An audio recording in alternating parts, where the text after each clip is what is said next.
এক দেশে ছিল মিষ্টি নামের এক ফুটফুটে মেয়ে। তার মা মারা যাওয়ার পর তার বাবার রতন মায়া নামের এক মহিলাকে বিয়ে করেন। মায়ার সাথে তার নিজের মেয়ে চুমকিও সেই বাড়িতে এসে হাজির হয়। প্রথম প্রথম সবকিছুই ঠিক ছিল, কিন্তু রতন যখনই ব্যবসার কাজে রাজ্যের বাইরে যেত তখনই মায়ার আসল রূপ বেরিয়ে আসতো। এই মেয়ে, এখনো ঘর মোছা শেষ হলো না? জলদি কর, এরপর সব বাসন মাজতে হবে। আর শোন, আমাদের খাওয়া বলে যা পড়ে থাকবে তাই তোর খাবার। মা দেখো না, ওর ময়লা জামা, ওর পাশে বসতেও আমার ঘেন্না করে। মা, তুমি কোথায় চলে গেলে?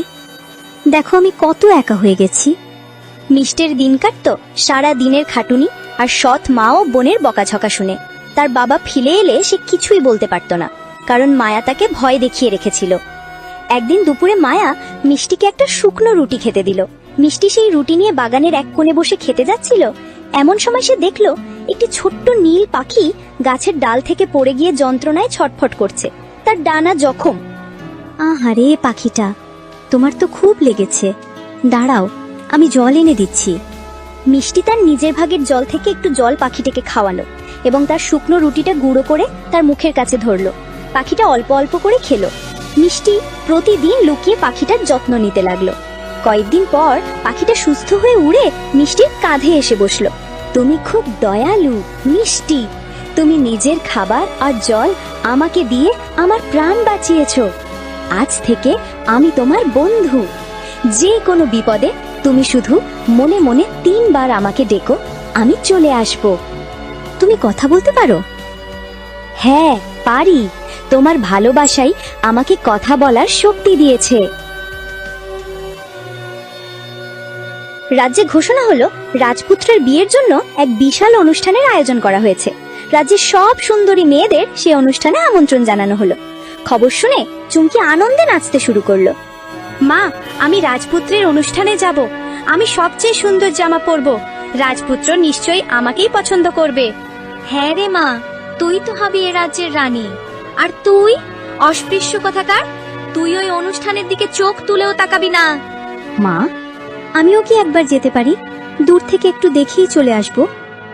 যেতে চাস? বেশ, যেতে পারবি, তবে তার আগে তোকে একটা কাজ করতে হবে। এই নে 1 ঝুড়ি ছাই, আর এই নে 1 বস্তা চাল। এই ছাই আর চাল আমি এখন একসাথে মিশিয়ে দেব। সূর্য ডোবার আগে যদি তুই এই চাল থেকে সব ছাই আলাদা করতে পারিস, তবেই তুই অনুষ্ঠানে যেতে পারবি। এই বলে মায়া চাল আর ছাই একসাথে মিশিয়ে দিয়ে হাসতে হাসতে মেয়েকে নিয়ে ঘরের ভেতরে চলে গেল। সে জানতো এই কাজ করা কোনো মানুষের পক্ষে সম্ভব নয়। মিষ্টি সেই চাল আর ছাইয়ের স্তূপের সামনে বসে অসহায়ভাবে কাঁদতে লাগলো। আমি এখন কি করব?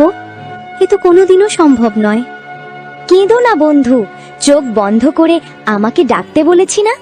নীল পাখিটা শীষ দিতেই হাজার হাজার পিঁপড়ের এক বিশাল দল কোত্থেকে যেন হাজির হলো। তারা সার বেঁধে চাল আর ছাই আলাদা করতে শুরু করে দিল। দেখতে দেখতে 1 ঘন্টার মধ্যে চাল আর ছাই দুটি আলাদা স্তূপে পরিণত হলো। এ তো অবিশ্বাস্য। ধন্যবাদ আমার ছোট্ট বন্ধু।